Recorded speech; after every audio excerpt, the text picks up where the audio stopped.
नेता की नीयत कैसी है। अगर नीतियां ठीक है पार्टी की,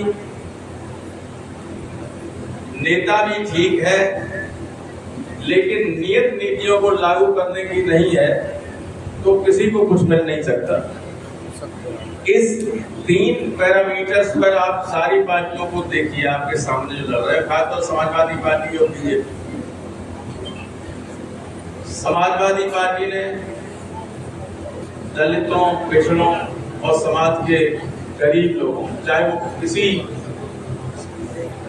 उसमें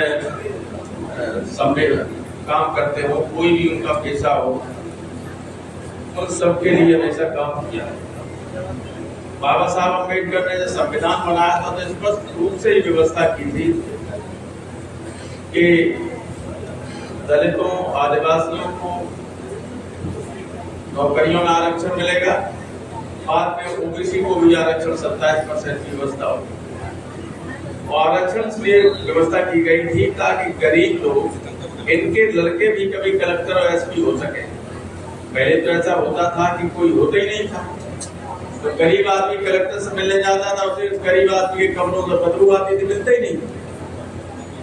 तो गरीब घरों से जाके लड़के और एसपी और डीएम होने लगेंगे तो वो देखेंगे कि समाज के साथ नीचे तक अन्याय न होने वाला।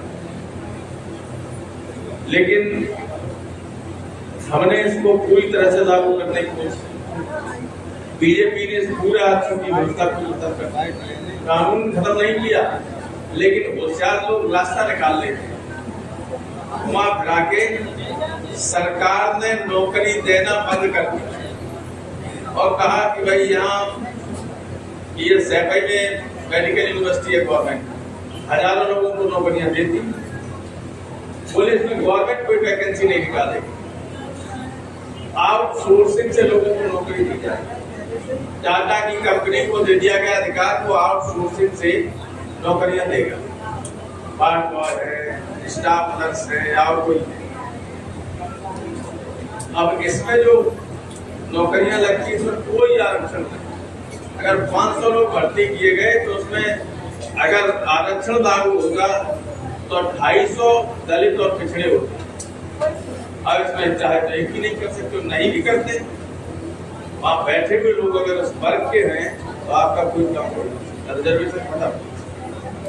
और एक नौकरी नहीं सब जानते हैं, कॉन्ट्रैक्ट बेसिस पर, संविदा पर नौकरी लगती है, उसमें आरक्षण होता है नहीं होती।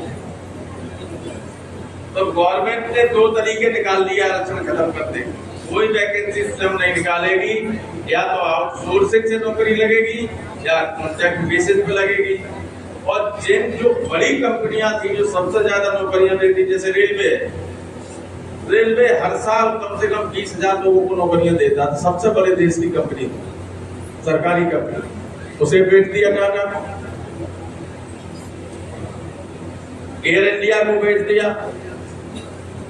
और इनकी अरबों रुपए की जिनकी कोई गिनती नहीं अभी तक होता कि संपत्ति की कीमत क्या है, वो सब प्राइवेट हाथों में। जब निजी हाथों में जैसे ही चली जाती है तो कोई नौकरियां आरक्षण से नहीं मिलती कहीं भी। तो जो सबसे बड़ा गरीब लोगों को सर उठाकर चलने का अधिकार मिला था कि बड़े नौकरियों में घरानों के, गरीब घरानों के लड़के पहुंचते, उन सबको धीरे धीरे इन्होंने खत्म कर दिया।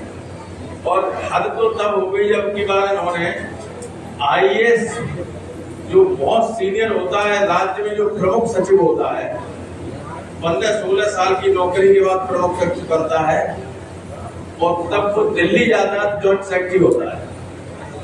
इन्होंने सीधे जॉइंट सेक्रेटरी व्यापारियों के, बड़े उद्योगपतियों के यहाँ जो एजेंट काम करते थे,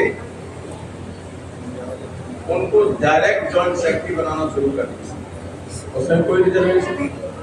मैंने राज्यसभा में पूछा था कि जितने आपने जॉइंट सेक्रेटरी डायरेक्ट बनाए उनमें कितने पिछड़े और कितने दलित हैं,